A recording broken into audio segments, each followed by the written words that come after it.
थोड़ा सा कोई जादूगरी दिखा दे, हम उसको प्रभु मान बैठते हैं। अब गोरखनाथ जी ने कोशिश की ऊपर उड़ने की, चलने की कोशिश की, लेकिन जमीन पर आकर बैठ गया, उस त्रिशूल से नीचे उतर गया। ऊपर तो जाना दूर रहा, नीचे टिक गया आकर। अब ये बात नहीं कि वो आकाश में और आगे नहीं जा सकता था, ये सिद्धि थी उसमें आकाश में उड़ जाने की और फिर दूर तक तो चला जाने की, लेकिन परमात्मा के सामने वो सिद्धि फेल होगी। अब सिद्धि क्या है? साधना से कुछ नियंत्रित क्रिया बन जाती है, आध्यात्मिक कारण बनकर। अब जैसे ये घड़ी बनी हुई है, इस घड़ी में सुई चल रही है और ये स्टील की है, और इसको सामने अगर चुंबक लाकर रख देना थोड़ी सी इतनी दूरी पर भी, तो ये वहीं जाम हो जाती, आगे नहीं चलेगी। ऐसे एक परमात्मा के सामने ये सिद्धियां निष्क्रिय हो जाती हैं। जब गोरखनाथ जी ने देख लिया कि तेरे बस से बाहर नहीं, ये तो कोई तगड़ी शक्ति है, कोई आम व्यक्ति नहीं है, तो समझदार व्यक्ति इतने इशारे में ही पकड़ जाता है और कहा कि परवरदिगार नीचे आ जाओ, नीचे आ जाओ, मैं समझ गया आपको। कबीर साहब नीचे आए, एक दो बातें प्रश्न किया, बिल्कुल ठीक समझ गया। कबीर साहब ने कहा कि तेरा ज्योत स्वरूपी अलख निरंजन वो जपता नाम हमारा, जिसको तुम सर्वस्व मानते हो, ब्रह्म मानते हो, ज्योत स्वरूपी निरंजन कहते हो, ये भी मेरा जाप जपता है। गीता जी के 18वें अध्याय के 65वें श्लोक 64वें श्लोक में देखो, उसमें कहा कि वो पूर्ण परमात्मा मेरा भी इष्ट देव है, मैं भी उसी की पूजा करता हूँ। ये 64वां गीता जी अध्याय नंबर 18 का श्लोक नंबर, अध्याय नंबर 18 और श्लोक नंबर 64 में देखिएगा। ये साथ में ही है, ये 65 है, इधर 64 है। ये क्या कहा कि सर्व गुहतमम भूय शरणु शरणु में परमम वच। अब और पहले तो बता दिया ऊपर, ये गुप्त से गुप्त मैंने तेरे को बता दिया कि उस परमात्मा के चरणों में चला जा, वहां जाकर तू परम शांति को प्राप्त होगा। अब फिर इसमें कहता है कि मैं गुप्त से और गुप्त एक बात बताऊं तेरे तय अर्जुन, ये तेरे हित में कहता हूं कि वो इति माने यह है, इति का अर्थ इन्होंने यही कहा है, इति माने यह है, इति माने यह है पूर्ण परमात्मा ही, मैं माने मेरा, दृढ़ माने सुनिश्चित, इष्ट माने इष्ट देव, पूज्य देव, असी माने है। मैं तेरे हित में बता रहा हूँ कि ये का पूर्ण परमात्मा, वो पूर्ण परमात्मा, वो तत्परम परम अक्षर पुरुष उत्तम पुरुष तो अन्य, वो मेरा भी पूज्य देव है, मैं भी उसकी पूजा करता हूँ।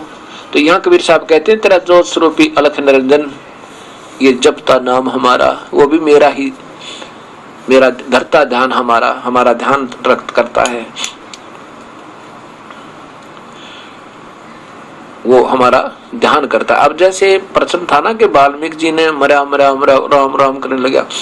अब चाहे कोई मंत्र कर लो, किसी भी नाम का, चाहे राधेश्याम सीताराम सीताराम कर लो, पर इससे वो तप से सिद्धि आती है, नाम से नहीं आती।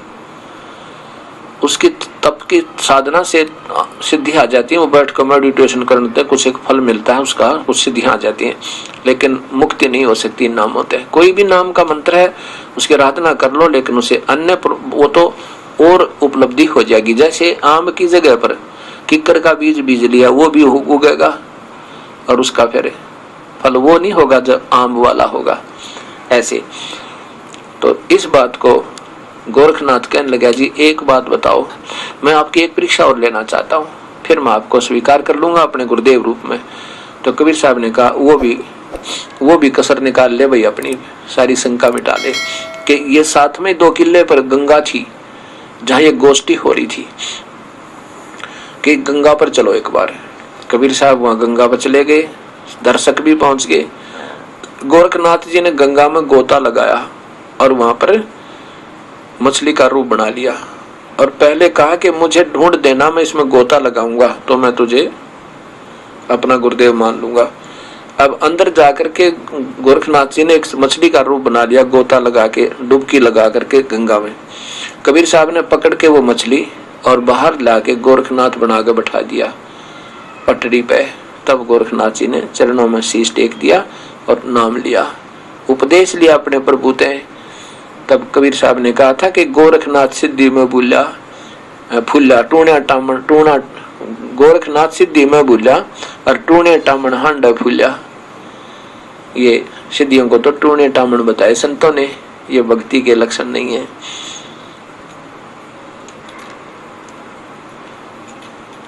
आजा गोरख शरण हमारी, हम सतगुरु तारे नर और नारी। गोरखनाथ में सबन का गुरु आ। कबीर साहब की प्यारी आत्मा गरीबदास जी कहते हैं कि कबीर साहब ने कहा कि गोरखनाथ मैं जगत गुरु, मैं बृहस्पति हूँ, वास्तव में मैं सबका गुरु हूँ। तब गोरखनाथ जी ने कहा था कि तेरी बातें मुझे अच्छी नहीं लगती, तू गलत कह रहा है, मुझे तेरी बातें कड़वी लगती हैं, तेरा वचन मुझे लग गया कड़वा। तो कबीर साहब ने कहा कि कड़वा लगा वो मीठा होई, हमारी बात पति जज होई।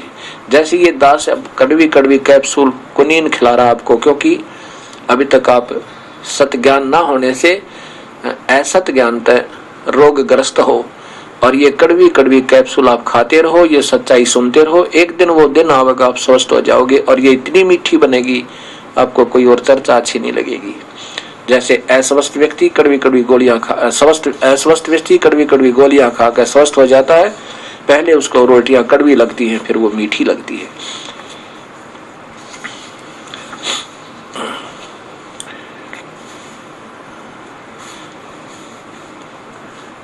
कबीर साहब ने बताया, नाथ जी ने पूछा था कब के भय बैरागी, कबीर जी कब से भय बैरागी, तुम कब से ये वैष्णव बन गया, कब से भक्त बना तू। नाथ जी जब से भय बैरागी, मेरी आद अंत सुध लागी, धुंधकार आद का मेला, नहीं गुरु ना कोई था चेला, जब मैं अकेला था। तब जब का तो हम योग उपासा, तब का फिरूं अकेला, धरती ने जब की टोपी दीना, ब्रह्मा ने जद का टीका, और तेरे शिव शंकर से योगी ना थे, जब का झोली सिक्खा। द्वापर की हम करी फावड़ी, त्रेता का हम दंडा, सतयुग मेरी फरे दुहाई, कलयुग फिरूं खंडा। और गुरु के वचन कर साध की संगत, ऐसे अजर अमर घर पावे, कह कबीर सुनो हो गोरख, हम सबको तत्व लखावे, हम सबको ही सत्य ज्ञान देते हैं।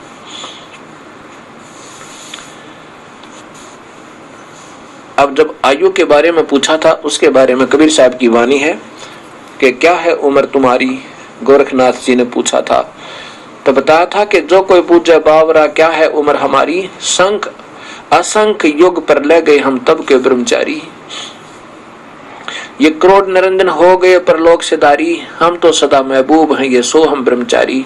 अरबों तो ब्रह्म आ गए 49 कोट कन्हैया, और 7 करोड़ तेरे शंभू मर गए, मेरी एक नहीं पलैया।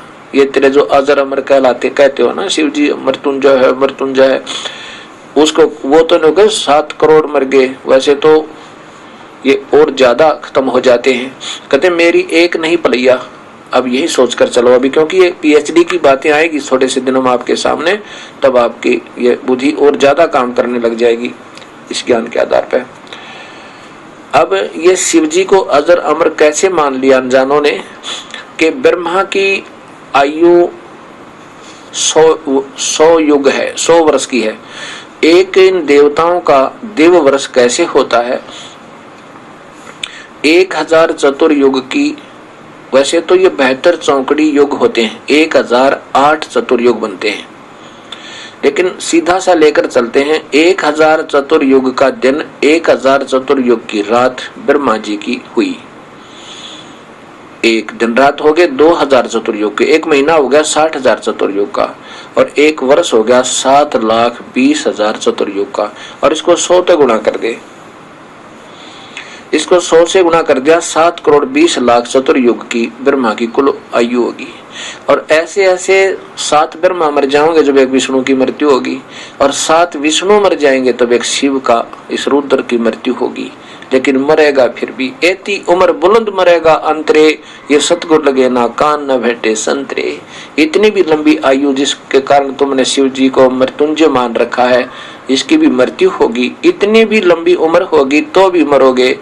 क्यों मरोगे? क्योंकि तुमको पूर्ण संत नहीं मिला जो इस जन्म मरण के झंझट में काट दे।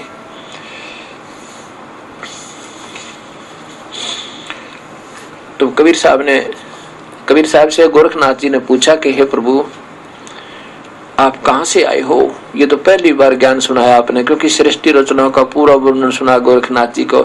जब तक हम सृष्टि रचना नहीं सुनेंगे, तब तक हम इसको सत्य नहीं मान लेंगे, तब तक हमारी बुद्धि भक्ति मार्ग में सुचारू हो नहीं सकती, ना शास्त्र समझ में आवे। तो ये जरूरी समझना होगा, इसलिए ये दास बार बार आपको सृष्टि रचना सुनाता हुआ आ रहा है और उसको सुनते रहना।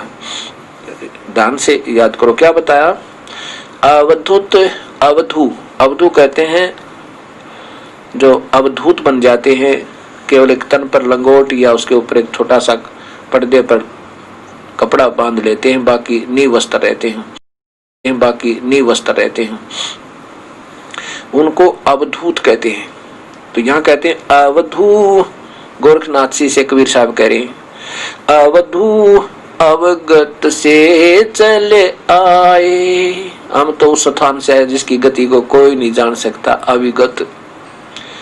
नाम ना मेरा गर्भ ना मेरा जन्म न गर्भ बसेरा, बालक हो दिखलाए। काशी नगर जंगल में डेरा, वहां जुलाहे न पाए। ना मेरा जन्म न गर्भ बसेरा, बालक बन दिखलाया। काशी नगर जंगल में डेरा, वहां जुलाहे न पाया। मात पिता मेरे कुछ नाही, ना मेरे घर दासी। जुल्हा का सुत आन कहाया, जगत करे मेरी आसी। ना मात पिता मेरे कुछ नाही, ना मेरे घर दासी, मेरा पत्नी भी नहीं है। जुल्हा का सुत आन कहाया, जगत करे मेरी आसी। यार जुल्हा का बेटा कवाया मैं। दड़ नहीं गगन कछु नहीं सूझे अगम गढ़ नहीं दड़ नहीं मेरे गगन कछु नाही सूझे अगम अपारा। वो सत्य स्वरूपी नाम साहिब का, वो है नाम हमारा। जो वास्तविक नाम है ना परमात्मा का, कबीर साहब कबीर देव है, वही मेरा नाम, वास्तव में वही नाम है मेरा। अब मैं उसी नाम को लेकर के आया हूँ। डर नहीं मेरे गगन कछु नाही सूझे अगम अपारा। ये सत्य स्वरूपी नाम साहिब का, वो ही नाम हमारा। अधर दीप गगन गुफा में तानिज वस्तु सारा। तेरा ज्योत स्वरूपी अलख निरंजन, ये भी जपता धरता ध्यान हमारा। अधर द्वीप सतलोक में, अधर द्वीप वहां गगन गुफा है, तानिज वस्तु सारा। वास्तव में मैं वहां रहता हूँ। और तेरा ज्योत स्वरूपी अलख निरंजन, ये जब धरता ध्यान हमारा। ये तेरा ज्योत निरंजन, ये काल भगवान गीता में कहता मैं सब न खाऊंगा है। और वो भी कहता मेरा भी पूज्य देव वो वही परमेश्वर है, उसकी शरण में जा तू अर्जुन। अब गीता जी के 18वें अध्याय का 64वां श्लोक आपने देखा। आड चाम लहू ना मेरे हूँ सतनाम उपासी। तारण तरण अभय पद दाता नो कहे कबीर अविनाशी। हाड चाम लहू ना मेरे, मेरा शरीर हाड चाम का नहीं है, तेज पुंज का है। जैसे गरीबदास जी कहते हैं तेज पुंज तन दे धर के इस विध हमको भेंटी। आड चाम लहू ना मेरे हूँ सतनाम उपासी। ये तरण तरण अभय पद दाता, मैं हूँ कबीर अविनाशी। मैं ही वो कबीर अविनाशी, कबीर देव जिसको मारने में कोई समर्थ नहीं है। वास्तव में उत्तम पुरुष तो अविनाश अन्य है, वही वास्तव में अविनाशी है, वो मैं हूँ। इस बात को आज के कलियुगी ऋषि और संत नहीं मान सकते, क्योंकि इनकी बुद्धि शास्त्र विरुद्ध चल रही है। न इनको शास्त्रों का ज्ञान इनमें लिखा क्या है, और सारे समाज को अपनी मीठी मीठी बात बना के सुनी सुनाई अटकलों पटकाए बैठे हैं। अब चाहिए इन महापुरुषों ने फिर दोबारा इन शास्त्रों को देखें। और सत भक्ति इनके पास नहीं है बिल्कुल भी, ना इनके पास नाम है, ना इनकी विधि ठीक है, और ना इनको पूर्ण ज्ञान ही नहीं। तुम ले जा कहाँ रहे हो, तुमने जाना कहाँ है, भगवान को निराकार बतावें। तो उसके बाद गोरखनाथ जी ने कबीर साहब का उपदेश ले लिया और कहते हैं कबीर गुरु और गोरख चेला, इवनो खंड में फिर अकेला। अब वो गोरखनाथ जी को सतनाम मिला, अभी सार नाम नहीं मिला उसको, क्योंकि हमारे अंदर थोड़ी सी कमियां रह जाती हैं। अब यही गोरखनाथ जी फिर दोबारा सतयुग में जन्म होगा और दिल्ली का बादशाह बनेगा। 1 लाख वर्ष तक दिल्ली का राज गोरखनाथ जी दोबारा आके और सारे काम करेगा, शादी करवाएगा और फिर यहाँ का राजा बनेगा और फिर ये वैराग लेगा और ये कबीर परमेश्वर उसको फिर मिलेगा आके और फिर इसको सतनाम सार नाम देगा, फिर ये मुक्त होगा। लेकिन यह पढ़ाई शुरू होगी, इस सच्चे नाम जब मिल गया, इसमें इतनी शक्ति है, मनुष्य शरीर मिलेगा और सारी मौज होगी। और साथ में फिर अगर इसी जीवन में योग्य होगी तो तुरंत अभी मिल जाएगा सार नाम को, ज्यादा देर नहीं लगे।